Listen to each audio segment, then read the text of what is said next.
2019 में party join किया। 2019 में पार्टी के कहने पे मैं चुनाव नहीं लड़ा, ज्वाइन कर लिया और पूरी शिद्दत के साथ पूरे दिल से मैंने हर जगह मेहनत किया। पार्टी के जहाँ जहाँ भेजी, यहाँ तक उत्तर प्रदेश में भी भेजी, वहाँ भी गए, प्रचार किए। और उसके बाद 20 में भी विधानसभा का चुनाव आया तो मुझे रोक दिया गया कि अभी रुक जाइए, आपका एडजस्टमेंट कहीं करेंगे। 20 में भी छोड़ दिया। 24 आया, 24 में गठबंधन में सीटें नहीं आई, लोकसभा लड़ना चाहते थे। फिर बैठ गए, प्रचार किए, अपने सांसदों को जिताने का काम किया हमने। फिर 25 आया है, अब करेंगे क्या राजनीति में। लालू जी कल 2-3 दिन पहले भी हमको फ़ोन किए थे, का हाल चल बा तिवारी, कहाँ से चुनाव लड़ता रहे। हम कहीं नरकटियागंज से लड़ता नहीं, तो कहना कि कौन पार्टी से लड़ता रहे। हम कहीं भाजपा में मानी, भाजपा से लड़ता लड़म और कौन पार्टी से मिल जाए। तो कहना आज हमारा यहाँ, हम कहनी संभव नहीं है। चूँकि क्या कहते हैं, दूध का जला मट्ठा भी फूक फूक के पीता है। तो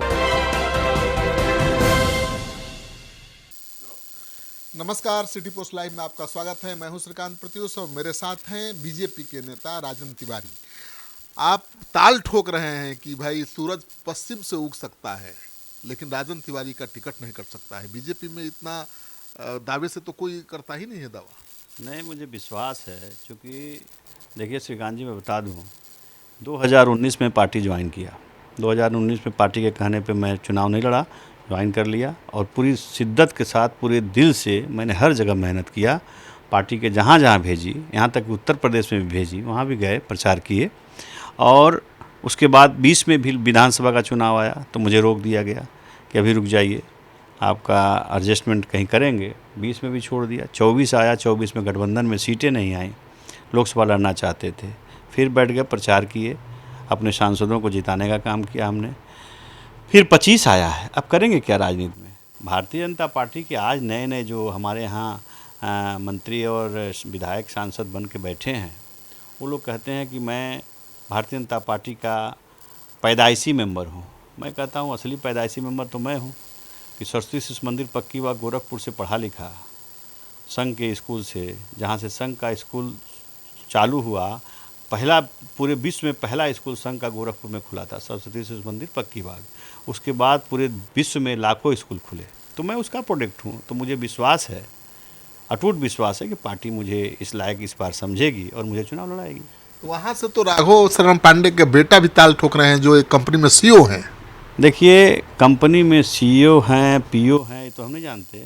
जनता धरातल पे अपने नेता को जानती है कि जिस नेता के आवाज़ से, जिस नेता के नाम से काम हो जाए, उसी नेता को जनता चुनती है। और जनता मुझे जिस रूप में देखना चाहती है, मैं जनता के बीच में उस रूप में जाता हूँ। उनका अटूट विश्वास है कि राजन तिवारी के पास आऊँगा, मेरा जो भी समाधान होगा 110% वहाँ पूरा होगा और 100% वहाँ समाधान से मुझे मुक्ति मिलेगी। और जहाँ तक आप बात करते हैं पांडे जी का, तो चुनाव लड़ना चाहिए, सबको टिकट मांगना चाहिए, अधिकार है। उनके पिताजी 2015 में, हमको लगता है 2015 में बगहा से विधायक हुए। बगहा से विधायक बनने के बाद अपने ही एक सांसद को सज़ा कराने के लिए पूरी तरह तत्परता दिखाई, लेकिन भगवान का साथ मिला उस सांसद को। सांसद जी रिहा हो गए, जो आज भारत सरकार के केंद्रीय राज्य मंत्री हैं। उसके बाद उनका टिकट कट गया। कौन मंत्री थे, जरा याद दिला दीजिए। भारत सरकार के कोयला राज्य मंत्री हमारे सतीश जी हैं, सतीश दुबे। हाँ, छोटे भाई हैं। तो उनको सज़ा दिलाने के लिए पूरा प्रयास उन्होंने किया कोर्ट से। एक विनोद आर जी का मर्डर, उनके पिता का मर्डर था, उसी मर्डर केस में। और उसके बाद पार्टी के खिलाफ गतिविधि चलाने में उनको पार्टी ने टिकट नहीं दिया। पार्टी टिकट नहीं दिया तो पार्टी से बगावत करके, बने नहीं रहे, पार्टी से बगावत करके वो चुनाव लड़े। और हमको लगता है 3-4 हज़ार वोट बगहा से निर्दलीय पाए। उसके बाद वो आरजेडी में चले गए। तमाम पोस्टर में देखा चंपारण में आरजेडी के साथ उनका लगा हुआ। खैर, वो तो बात है, राजनीति करना है तो कहीं दल में किसी को जाना चाहिए। लेकिन पार्टी ने उनको सम्मान दिया था, विधानसभा का टिकट दिया था। पार्टी से इतना जल्दी उनको बगावत नहीं करना चाहिए था, धैर्य के साथ पार्टी में रहना चाहिए था। अब तो आजकल उनके पुत्र आए हुए हैं जो कहते हैं मेरा गांव नरकटियागंज है, लेकिन नरकटियागंज के चौहद्दी के विषय में उनको जानकारी नहीं है। अब वो कहते हैं कि मैं अमेरिका पढ़ा, लंदन पढ़ा, पेरिस पढ़ा। पेरिस और लंदन अमेरिका पढ़ने से क्या होता है, जो अपने गांव की भूमि को न पहचानता हो अच्छी तरीके से। गांव को पढ़ना जरूरी है। गांव को पढ़ना जरूरी है, देहात के लोगों के साथ रहना जरूरी है, उनके दुख सुख में उनके सहभागी बनना जरूरी है। तो देखना पड़ेगा ना। और आज कहते हैं कि मैं मोदी जी का, आज क्षेत्र में वो बोलते हैं कि मैं मोदी जी का प्रशांत किशोर हूँ। मैंने उनका, मैं क्या कहते हैं उसको, एडवाइज़र हूँ, चुनावी हाँ, रणनीतिकार हूँ। अब कितना है नहीं है वो तो काम उनका है, और टिकट मांगना सबका अधिकार है, टिकट मांगना चाहिए और मिले तो लड़ना भी चाहिए, उससे कोई फ़र्क नहीं पड़ता किसी को। नहीं तो ये तो बीजेपी की सिटिंग सीट है ही ऑलरेडी। देखिए, सिटिंग सीट तब इसको माना जाएगा जब वहाँ की विधायिका आरजेडी के गोद में ना बैठी होती। जब हमारा वोट ऑफ कॉन्फिडेंस चल रहा था, तो वोट ऑफ कॉन्फिडेंस के समय में विधायिका, उस पर तो जांच अच्छी तरह से अभी चल ही रहा है, उसमें जांच, पैसा लेकर के और अपने विपक्ष के गोद में जाकर के बैठ गई थी। विश्वास मत के दौरान सरकार को धोखा देने का। हाँ, बिल्कुल बिल्कुल धोखा देने का काम किया था और पैसा भी लिया था उन्होंने। जांच उस पे चल रही है, एक दिन उसका सब दूध का दूध पानी का पानी हो जाएगा। तो जिस मजबूती के साथ आप दावा कर रहे हैं सीट पर, ये तो एक तरह से धमकी के रूप में भी देखा जा रहा है कि उधर बहुत प्रभाव है राजन तिवारी का, पश्चिम चंपारण में, बेतिया में, तो धमका भी रहे हैं क्या? धमकाते, भारतीय जनता पार्टी बहुत बड़ी पार्टी है, विश्व की सबसे बड़ी पार्टी है, उसको धमकाना नहीं कहेंगे। जब बच्चे को भूख लगेगा तो चिल्लाएगा तभी ना उसकी माँ दूध पिलाती है। बहुत दिन से भूखा है बच्चा। नहीं, और मैं बता रहा हूँ आपको कि मैंने पार्टी के साथ पूरे निष्ठा के साथ हूँ, निष्ठा के साथ बना हूँ, निष्ठा के साथ आगे भी बना रहूँगा, लेकिन मेहनताना मजदूरी मांगने का समय है तो मैं मांग रहा हूँ। अब मेरी पुकार नहीं है, ये पूरे चंपारण की, सूबे चंपारण का ये आवाज़ है कि राजन तिवारी को चुनाव लड़ना चाहिए।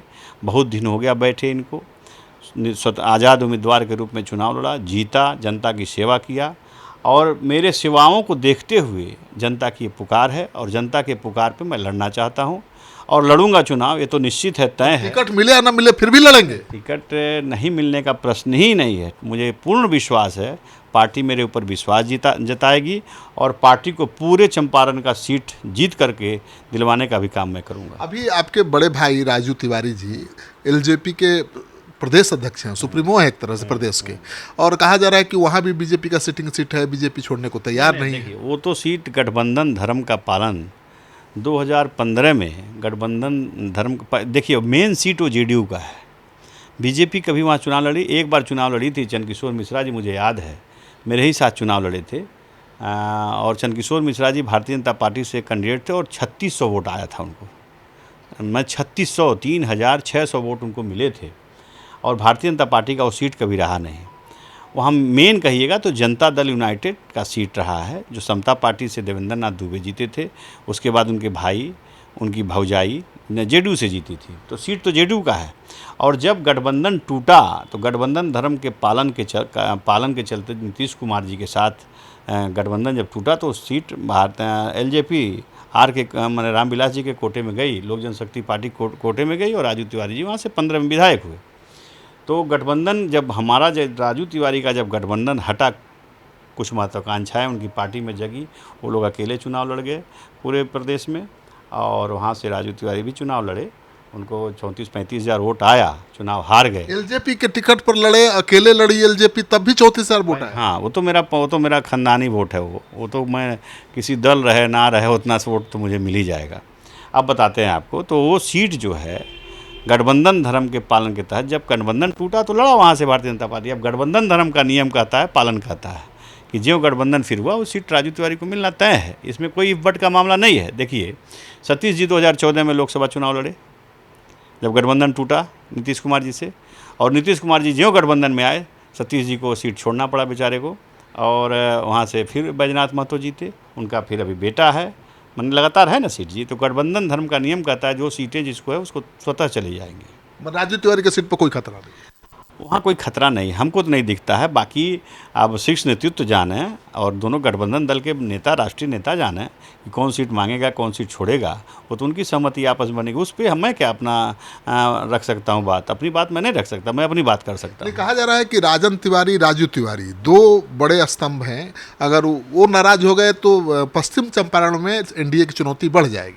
नहीं, नाराज होने का कहीं प्रश्न नहीं है। ये सब मामला देखिए, पत्रकारिता जगत में आप लोग घेरते हैं, इस तरीक़ा से बात पूछते हैं कि नहीं बोलने लायक शब्द भी आप लोग बुलवा लेते हैं, लेकिन ऐसा नहीं, कहीं कोई मामला ही नहीं बनता है कि हम लोग भारतीय जनता पार्टी के खिलाफ़ कोई बात करें या वो अपने लोजपा पार्टी के। देखिए, हम बता देते हैं, राजू तिवारी जी को आज लोजपा आर में प्रदेश अध्यक्ष हैं, मुझे याद है, मुझे कम से कम 4 बार नीतीश कुमार जी ने 2020 में फ़ोन किया था और मुझे फ़ोन किया, कहा कि राजू तिवारी को उधर से इधर ले आओ, मैं टिकट देता हूँ और चुनाव लड़ ले।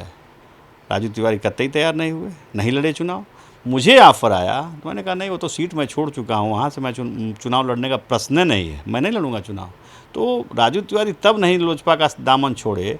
तो ये पूरा विश्वास है कि लोजपा का दामन जब उस समय नहीं उन्होंने वफादारी के साथ निभाई, तो चिराग पासवान में तो इतना दायित्व उनका बनता है कि वो सीट किसी भी सूरत में, किसी भी कीमत में राष्ट्रीय अध्यक्ष से और अमित शाह जी से और मोदी जी से ले लेंगे। अच्छा, कहा ये जा रहा है कि आपको भी लालू जी फ़ोन करते रहते हैं, वो लोकसभा चुनाव में भी फ़ोन किया था, मतलब हमेशा चुनाव आता है तो राजन तिवारी को लालू जी खोजते हैं, तो इस बार भी खोज रहे हैं क्या? नहीं, लालू जी से मेरे व्यक्तिगत रिश्ते आज भी हैं, कल भी थे और आगे भी रहेंगे। लालू जी मुझे बहुत मानते हैं, आज भी मानते हैं। लोकसभा चुनाव में उनकी तबीयत ख़राब थी, उन्होंने फ़ोन किया, तबीयत ख़राब बा, देखे ना आइले है, तो हम तुरंत पहुंच गए थे। आप हमको गेट पे मिले थे, हमको याद है। और उस समय आप लोगों ने बना दिया था मुद्दा कुछ और, मैं तो तबीयत देखने गया था उनका, मैं चला गया था। मैं देखिए, मैं राजनीति अगर करना है तो नेताओं से सबसे संबंध बना के रखना चाहिए। और नेता मोदी जी अगर निमंत्रण में आते हैं लालू यादव जी के यहाँ, तो इसका मतलब वो आरजेडी में चले गए क्या? अच्छा, लालू जी वहाँ जाते हैं तो क्या वो भाजपा में चले गए क्या? ऐसा नहीं है। लालू जी कल 2-3 दिन पहले भी हमको फ़ोन किए थे, का हाल चल बा तिवारी, कहाँ से चुनाव लड़ता रहे? हम कहने नरकटियागंज से लड़ता नहीं। तो कहना कि कौन पार्टी से लड़ता रहे? हम कहने भाजपा में, मानी भाजपा से लड़म और कौन पार्टी से जाए? तो कहना आज हमारा यहाँ, हम कहने संभव नहीं है। चूँकि क्या कहते हैं, दूध का जला मट्ठा भी फूक के पीता है। तो 19 में लालू जी हमको बुलाए थे, पार्टी में ज्वाइन नहीं किया था, इसलिए नहीं ज्वाइन किया था जब तक टिकट फाइनल न हो जाने का। तो 19 में जब वो टिकट नहीं दिए तो मैं चुनाव फिर भी लड़ने जा रहा था। लेकिन भारतीय जनता पार्टी के नेता अमित शाह जी ने हमसे फ़ोन पे बात किया, भूपेंद्र यादव जी, नागेंद्र जी भाई साहब संगठन महामंत्री थे, इन लोगों कहने पर फिर भारतीय जनता पार्टी ज्वाइन किया और तब से लगातार भारतीय जनता पार्टी में बना हूँ, बना रहूँगा। टिकट मिलना ना मिलना बात की बात है। बीजेपी हमेशा आपको मना लेती है, अपना राज होते हैं, तो इस बार मानेंगे? अरे भाई, अब मानेंगे तो क्या करेंगे? अब अगर नहीं देगी टिकट तो सिर्फ मौत को गले लगाना बाकी ये रह गया। क्योंकि राजनीति पॉलिटिकल डेथ हो जाएगा और आदमी अपना कैरियर ख़त्म कर लेगा। इसका मतलब अब सन्यासी बन जाए। चुनाव तो लड़ना है इस बार और यहाँ की जनता की पुकार, जनता की आवाज़ पे चुनाव लड़ूंगा। तो आप सुन रहे थे राजन तिवारी को, ये कह रहे हैं कि अगर इस बार चुनाव नहीं लड़ा तो इनकी राजनीतिक हत्या ही हो जाएगी। तो इतनी आसानी से इस आत्महत्या करने वाले तो राजन तिवारी है नहीं। वो चाहते हैं कि बीजेपी इनकी सेवा के बदले इनको मजदूरी दे, इनको टिकट दे। ये चुनाव लड़कर चुनाव जीत भी सकते हैं। अगर बीजेपी ने नहीं दिया टिकट तो भी राजन तिवारी रुकने वाले नहीं हैं। इस बार तो चुनाव मैदान में ज़रूर नजर आएंगे।